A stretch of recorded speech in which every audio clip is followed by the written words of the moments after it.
Good morning, everybody. A couple of years ago, I spent some time during a message kind of talking about how things often can become something that they're not. And I gave you various examples of my own psychotic tendencies when it comes to getting dressed, how I have to put my right sock on before I can put my left one on. Not the other way, right before left.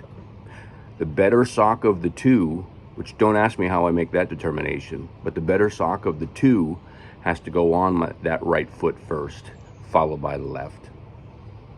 And when I put my shoes on, the right shoe has to go on first, followed by the left.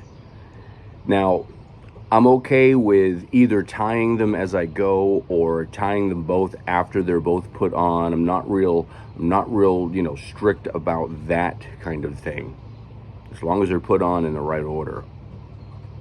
Well, there are other crazy things that I find myself locked into doing, and it brings me great comfort knowing that you have your share of crazy things that you are locked into doing. And there's this statistic that says 95% of all people have crazy things that they're locked into, and the other 5% are lying. So what I wanted to do today is not necessarily talk about something crazy, but just give you an idea how things change over time, and it's easy to get locked in on something that may or may not be worth getting locked in on. I don't know, I'll let you make that determination on your own. But you see, one of the things that I've been meditating on while we've been apart is this whole way that we've done communion. Now, I know a lot of you have expressed your desire to get back together so that we can do that together again, take the bread and take the cup. And that's good. Now, don't ever hear me say that communion is psychotic or anything of that nature. Nothing could be further from the truth. But it is interesting about how we can get locked into doing communion a particular way. And if you deviate from that path, well, then either you're sinning or you're just straight up offending somebody, or both. Well, as you walk through the ages from the days of the early church to now, you can see historically how communion changed. So when Jesus is instituting the Lord's Supper, or at the time, the Last Supper in the Gospels, he's in the room with the disciples the night he was going to be betrayed. And this was most likely a Thursday night, by the way. And in the midst of the Passover feast, he stops and he says, "This bread is my body, which will be broken for you." And he takes a cup and he says, "This cup is the blood of my covenant, which is poured out for you." Now, you can go into some of the symbolism that goes behind what Jesus said, being that it was the Passover, and what the various moments mean. But what's interesting is he said, every time you do this, remember me. And so when the early church is finally established on the day of Pentecost and begins doing its thing, if you would, well, in Acts chapter 2, Luke wrote that the early Christians devoted themselves to fellowship, the breaking of bread, and to reading the scriptures. Breaking of bread, of course, being communion. And in the early church, communion was done in the midst of a meal. It wasn't a sit forward, be quiet, take a little piece of bread and a little cup of grape juice and say whatever prayer whatever you say, however you talk to God in that moment. But rather it was in context of a community of people who are sharing the remembrance of Christ. And it was very deep and it was very profound.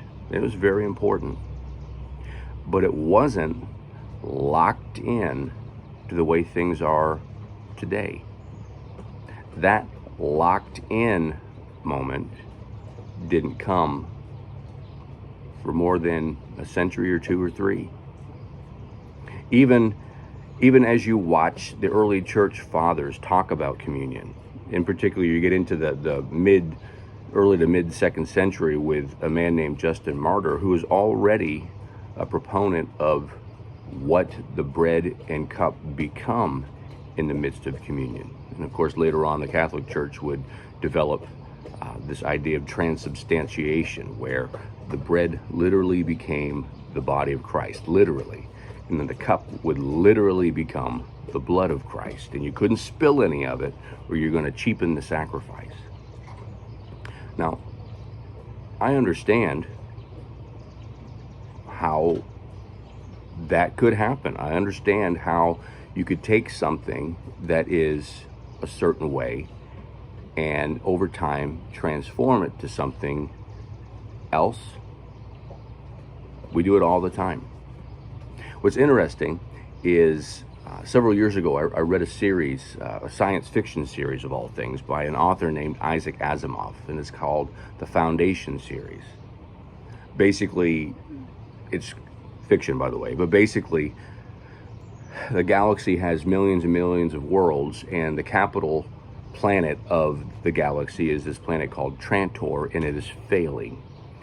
And so this professor named Harry Seldon, who has come up with this mathematical way of predicting the future, takes a group of scientists to an outer planet, they call it the outer rim of the galaxy, called Terminus.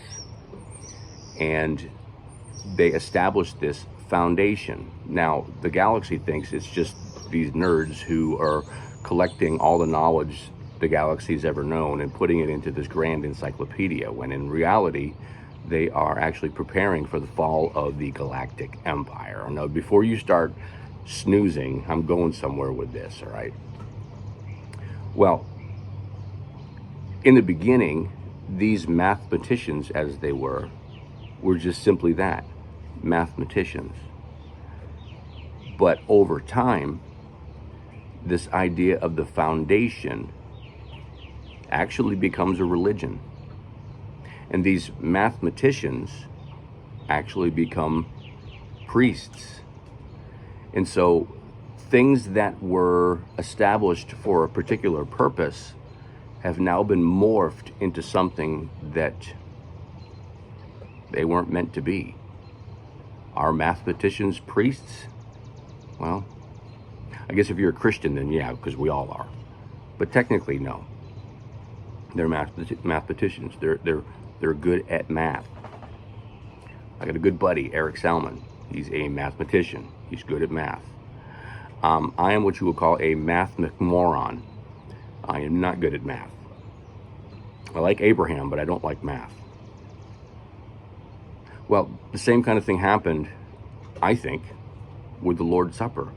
Just over time, things gradually began to change, and as they changed, they became accepted, and as they became accepted, they became set in stone. Well, what kinds of things are set in stone for us today?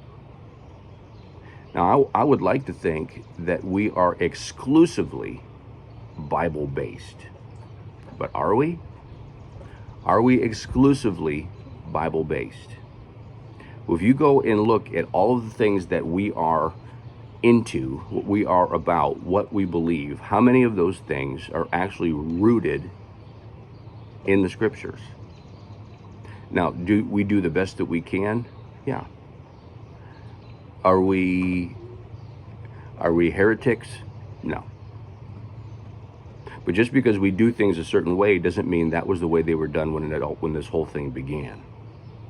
So when you go back into the pages of the Bible, sometimes the Bible is very specific about the things that are important, and sometimes the Bible just is not. But we've made it important. Let me give you another example. One of the things that we feel is very important is that this thing called communion is done on a Sunday morning, and that it was a command to do it on a Sunday morning. Now, Jesus didn't actually say that. Jesus says, no, whenever you do this in remembrance of me.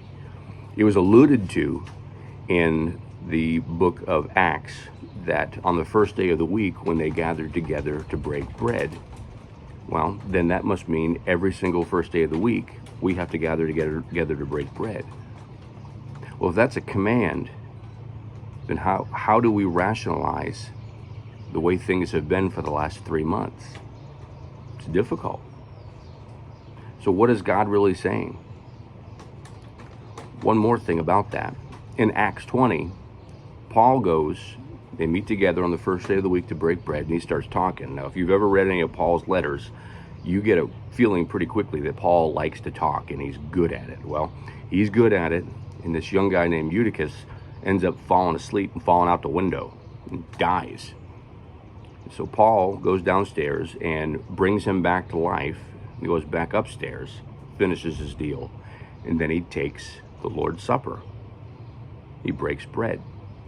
What's curious is when he did that, it was Monday morning when he did that, not Sunday. You see, what the act means is more important than the act itself. What is coming out of your heart is more important than what is floating around in your brain. Now, do we want to do things in a way that would please God? Yeah, absolutely. That's a no-brainer too. But you're going to find that God is way more interested that you do something than he is in how you do something. And that's actually a theme of Israel from its inception. He's more interested that something happened than how it happened. Why? Because God is interested in our intent. And if our intent and our act doesn't mesh, doesn't match up, then the act is worthless. Now, I know I'm throwing a lot of stuff at you, and if you feel like it, go back and look through this a little more time. But I wonder, is there a better way once we do come back together to do communion? Now, if not, I don't have any problem with doing it the way we've always done it. But is there a way we could do communion to where it's a lot more communal, where the emphasis is a lot more on fellowship than it is on silence and somber, sober moments? Just a thought throw at you. Now, feel free to comment and have your suggestions and observations. But again, be nice. More to come.